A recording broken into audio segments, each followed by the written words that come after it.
This floor is weird. It's not wood anymore. It's like a composite material and it's really funky. What? Okay, it's Andy's.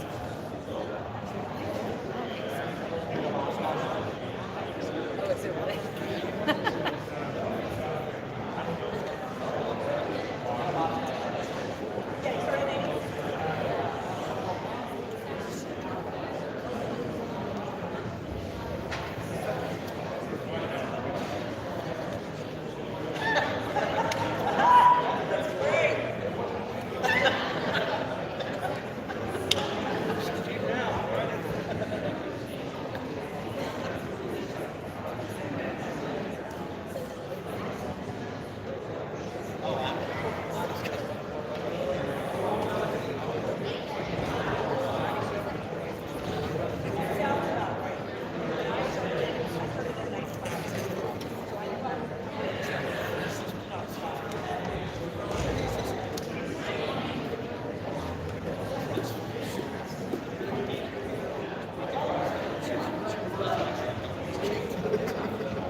Hi, good evening, everyone. We'll start here in about 5 minutes. If you're looking for a program this evening, there are QR codes in the lobby where you can scan. We have a digital program this evening, so if you're interested in scanning that code, you have about 5 minutes. So there is no paper copy. Thank you.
Hi, good evening, everyone. My name is Brad Snow, and I have the honor of serving as Director of Bands here at Missouri State University. Welcome to this group's first concert of the year. It's my pleasure to introduce our first conductor of this evening, so please join me in welcoming Dr. Matthew Boswell and the Missouri State University Community Band.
Thank you all so much for being here.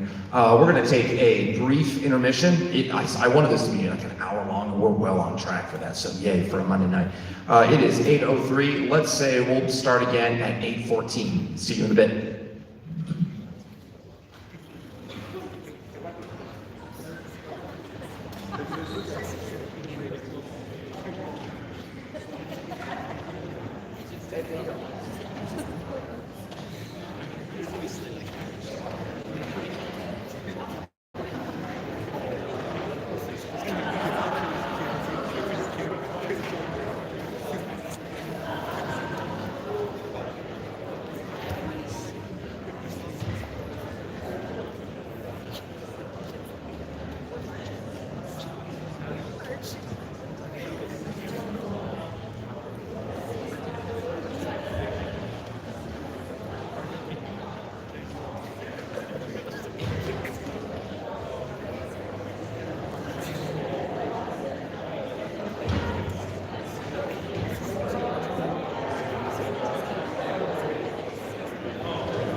Well, guys, end of mission.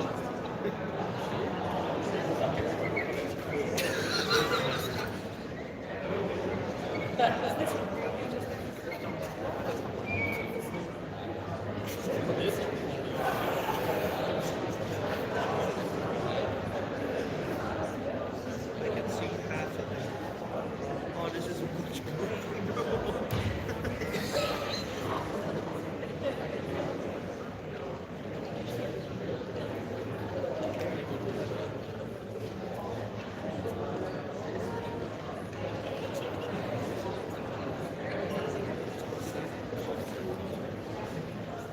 Ocho.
we're going to kind of shift gears here for just a moment.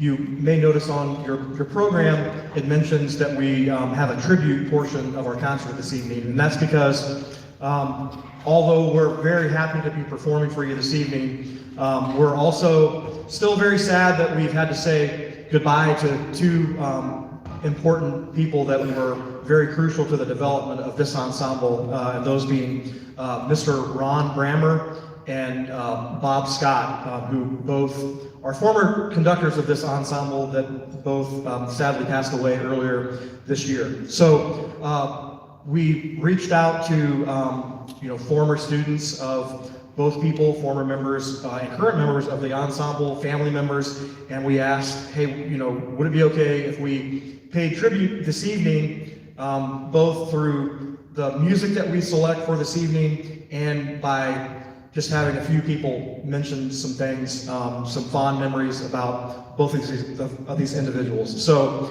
it's my pleasure to introduce our first speaker this evening, Professor Emeritus here at Missouri State University, Dr. John Prescott.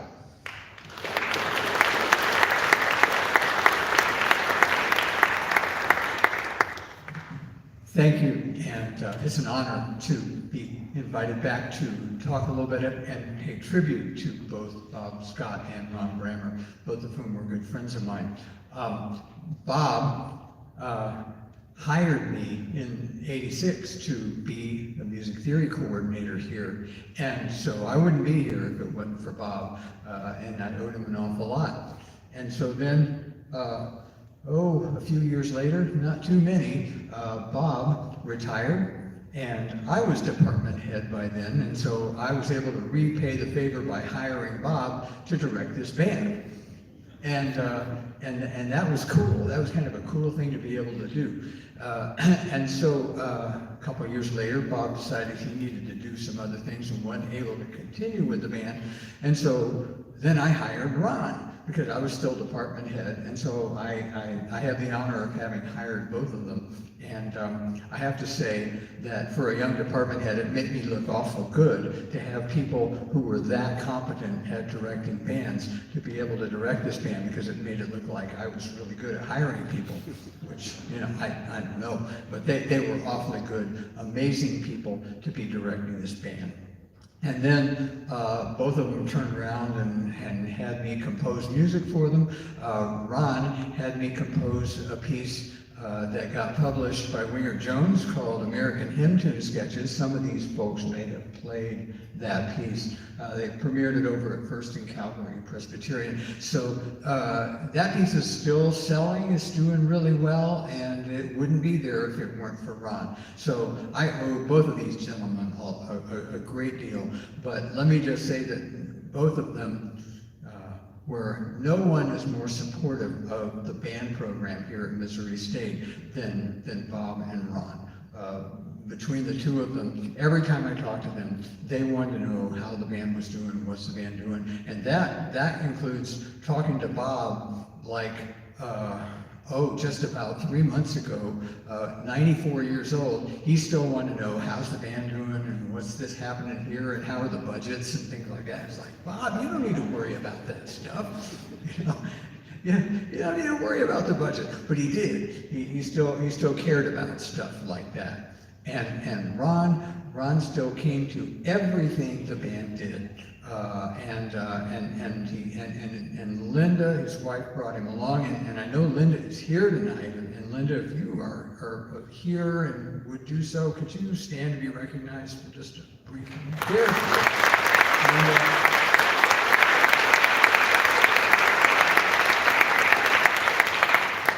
Linda. Linda, thank you and Ron for coming to everything, not only this band, but all of the bands did, to be such great supporters of that program. So it's a great honor for me to pay tribute to both of these gentlemen, and now there are some other folks who are going to come and take over for me, starting with Margaret Weaver.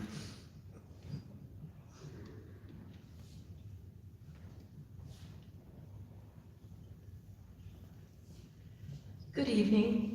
As John mentioned, my name is Margaret Weaver, and I've been a member of the Missouri State University Community Band for 30 years. So I've had the opportunity to play under many, many different conductors. And as you've gathered, this year we lost two of our long-standing conductors, Bob Scott and Ron Brammer.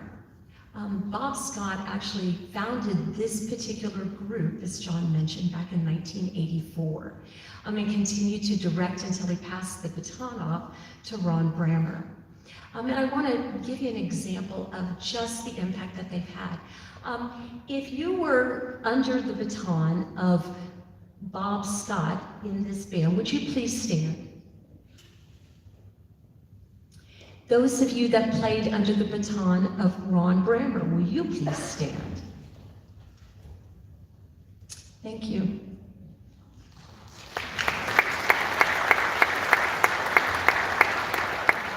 The legacy these directors left is present in each and every one of us that continues to play in the band. For years and years, they will both be very missed. One of my first encounters with Bob Scott was back in 1994. I was debating moving here and trying to get involved from Texas. So I called Bob and I said, so I want to inquire about the audition process. And Bob kind of laughed and he said, you don't need to worry about an audition. Anybody that plays an instrument is welcome to come on Monday nights. And Bob took wonderful pleasure in the wide diversity of experience that we have of players here on the stage. He told me we have players that only played in high school and then years later as adults came back to their instruments. We have people that played through college. He mentioned we have about, a quarter of the band that are actual band directors right now. And one of the things that he wanted to point out, he started the tradition of including everybody's occupation, all the players in band, in our concert program, so that people could see the wide variety here. He knew that music could transcend all walks of life and bring joy to the community. And one of the things I can share with you about Bob, he understood the need for a community band here in Springfield, Missouri. I laugh because one of the things he delighted in, my husband and I actually met through community band. We discovered later that we both were professors at Missouri State University and worked in the same building one floor apart. But that's not where we met. We met here on Monday nights playing in band, and Bob delighted in that fact. But when he handed off the baton to Ron Brammer in 1997, it was very clear that Ron shared that same passion for community in community band. Perhaps one of the things I remember the most that he would always say, he said, sound increases exponentially as musicians are in tune. I had not given much thought to this. I'm an English professor, so I had never heard this. And he shared, he said, the volume of 3 trumpets can exceed an entire band that's out of tune if the trumpets aren't in tune. I thought that was very interesting. And one of the things that Ron loved to do, we would practice tuning at the beginning of all of our practices on Monday. And we would also usually play some kind of a short chorale. And he would say, I want you to listen. Really listen to each other. Attempt to harmonize with those around you. Good advice for musicians, but probably very profound advice for life. And what we'd like to share with you are some of these different memories. Their impact was way beyond just the ensemble, working to improve our musicality. Many of us had very personal connections with these two directors. And I'm not sure, I know we have right behind me. They're on this side. Come on, Chris. My name is Chris Church. Every one of us, no matter our vocation or our calling in life, has people in our lives who have been the greatest influences, some personally, some professionally, and some even both. I call those people those that we would all put on our Mount Rushmore of people in our past and present and hopefully future that we all look up to and continue to do that. One of those, obviously for me, was Mr. Scott. And you cannot talk about Mr. Scott without bringing Mrs. Scott into it as well. Because they were a dynamic parent influence a great many people's lives. From the first time we met, way too many years ago to admit, until his recent passing, I was one of Mr. Scott's kids. And always would be one of his kids. And I have tried to do that teaching in my own teaching, whether it's middle school, junior high, high school, and even here at Missouri State. Once one of my kids, always one of my kids. Mr. and Mrs. Scott were surrogate parents to so many of us in college, through the SMSU band program back in that day. College students then and now want to be totally independent of any influence from parents, but Mr. and Mrs. Scott made sure we all knew we had them when we needed them, we had them when we wanted them, and we even had them when we didn't think we needed them at all. To give you an example, Kristen, my wife, and I had us over to dinner several times just because they knew our families were a couple hundred miles away. And if you've never had Mrs. Scott's Mexican food, you've never had Mexican food, is all I'm going to say. And her guacamole should be up there on that Mount Rushmore too, by the way. And her memory about remembering contraband literature is second to none. Just to show you how they kept that personal touch. Mr. Scott helped my wife Christy get her first job in Greenfield, Missouri. And the thing that hired her the most was the superintendent, and I quote, "If she's good enough for Bob Scott, she's good enough for me." And he would regularly call in, check in on us, come clinic or groups, find out how we're going, how things were going, what we were doing. When Christy went through her breast cancer surgery and treatments about 18 years ago, we got regular phone calls from either Mr. or Mrs. Scott, making sure things were okay and if there's anything they could do for us. Because again, we were one of their kids. And we all have those kind of stories, I'm sure. But in his rehearsals, we generally expected that the first mistake he heard, we stopped. And most of the time, we didn't get out of the first measure. So if you ever played for Mr. Scott, you know exactly what I'm talking about. He would kind of give you that look, correct the mistake, and start all over again. And I think at one point, I thought he was changing my name to Dragon, because all I ever heard was, "Church your dragon, church your dragon, church your dragon." And to this day, I make sure my tuba players try not to drag or slow things down. And also, when I'm on the podium rehearsing them, I would always get the looks back from my kids when I would stop them and cut them off early, and they, with that look in their eyes going like, "Are you ever going to let us play all the way through this piece without stopping?" And internally I'm thinking, "Mr. Scott, that's your fault." Like many of those people on our own Mount Rushmores, they and the memories we have of them and the strong influences in our personal and professional lives will live on in us forever and ever. And I think that is the greatest thank you that we can give those kind of people like Mr. Scott and Mr. Bramer.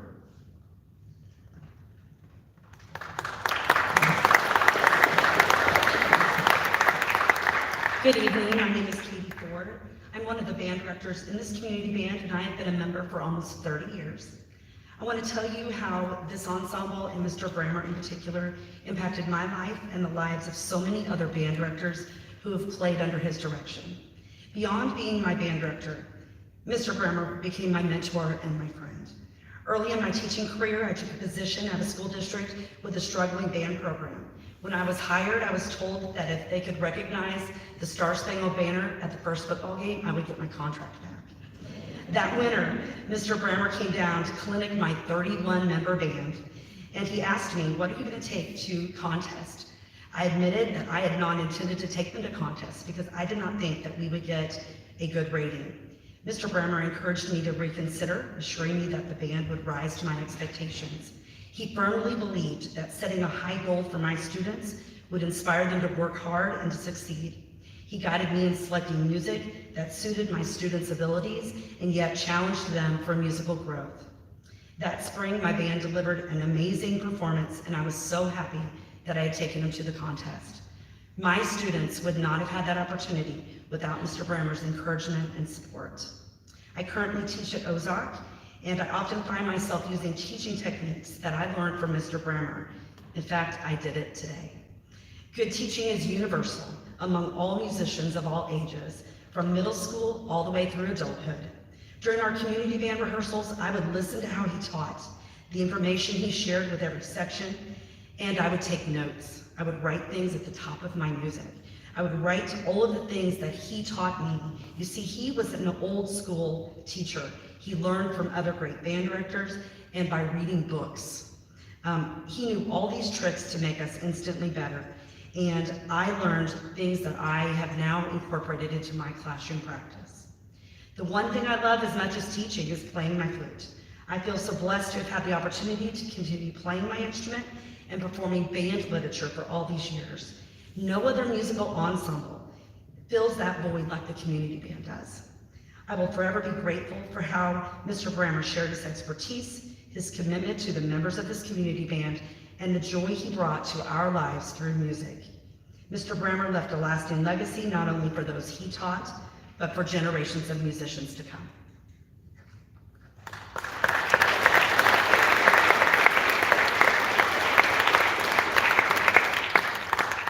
Perhaps the one word that comes to mind when we think of these two directors is joy. They exuded joy every time that they stepped onto the podium. And one of the things I can tell you is there's no doubt where they would want to be on a Monday evening, here making music with all of us. I'm reminded of Aldous Huxley's statement, "After silence, that which comes nearest to expressing the inexpressible is music." This concert, dedicated to Ron Brammer and Bob Scott, is our expression of that.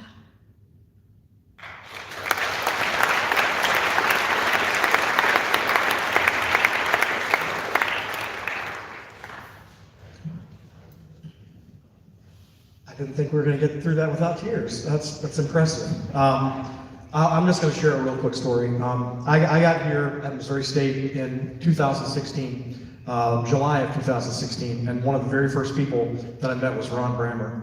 And as was mentioned earlier, Ron was at every single concert. I would have him come in and speak to my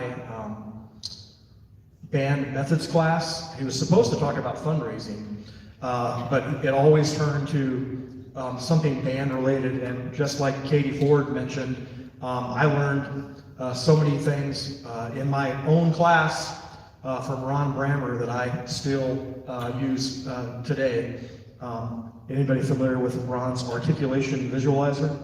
I use that in every clinic I do. So, and even, up until the very end, he would reach out to me, and he would, Ron was very soft-spoken, and he would just say, "Oh, you got that band sounding good. You got that band sounding good." And he was just a constant source of inspiration to me. So I'm thankful that I got to know him, even if it was only for 8 years. So anyway, neither of them would want us to be sad. They would want us to be happy. And so we are going to continue the next portion of the concert with some happy music. So thanks for letting us share our thoughts on both of those gentlemen. So we'll continue with the concert now. Thank you.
you so much. First off, thank you for coming on a Monday night to support live music. That really means the world to the players, to have an audience, and more importantly, in light of this concert, to the tribute for these two important gentlemen. I haven't been to Missouri State long enough to really know either of them. I never met Professor Scott, though. I did hear a lot of stories about him through Dr. Prescott and others, and clearly was a very important person. And Mr. Brammer was truly a lovely individual and kindest man, always introduced himself to me, and very, very sweet. I'm very glad I had a very small opportunity to know him. I felt I needed to say, this music tonight was all chosen. Some of it was music that Mrs. Brammer had suggested was Ron, some of his favorites. Some of it was pieces that ensemble members had memories of playing with these conductors. So we wanted to kind of encapsulate, in some ways, their careers here at Missouri State with this ensemble in a program for you tonight. That includes a serious music at the front half and then maybe a little bit of fun stuff at the end. But one thing that was true for both conductors, and we're going to close with tonight, is the famous Carmen Dragon arrangement of America the Beautiful, which is our traditional closer today at the Wilson Street concert, which we do in May every year.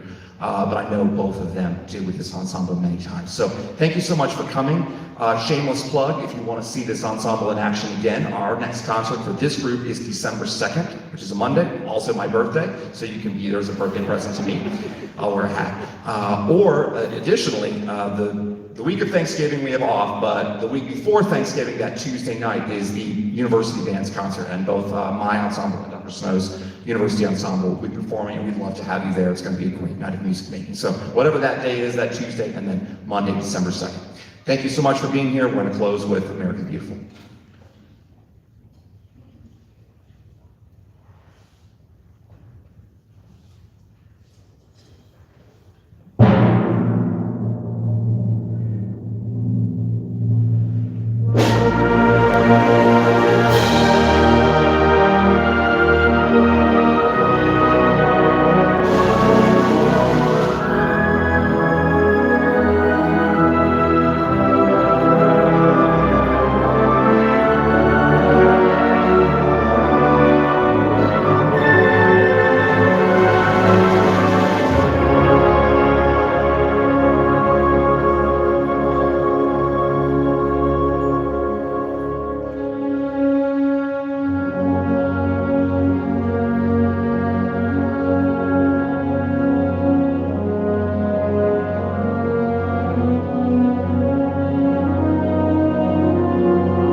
I will see you next Monday night at 2:30.